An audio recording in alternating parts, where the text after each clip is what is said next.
the Europeans came to Igbo land, they came with a mission to introduce God to godless people.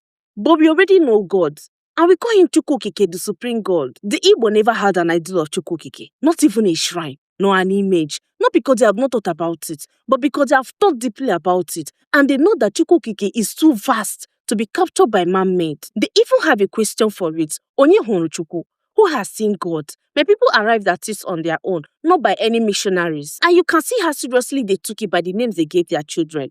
Names like Chukwu Emeka, God has done great things. Chinonso, God is near. Chisom, God is with me. Anytime that name is being called in the compound, God is being spoken of in the morning, in the afternoon, and in the evening. So when the missionaries arrived and they saw ROC, the spiritual forces tied to earth, they assumed that Igbos do not know God. But that was their mistake. ROC was never equal to Chukwu. When everything fails, they go straight to Chukwu because they know that Chukwu is the only one holding everything together. The tragedy is not that Christianity came. The tragedy is that children grew up being told that their ancestors lived in the dark, that their culture, their tradition, their proverb, their names, that they are all evil and should be left behind. What was lost was not superstition. What was lost was people's understanding of God in their own language and on their own land. Before the missionaries came, my people already know Chukwu Okike, and Chukwu Okike is always with us.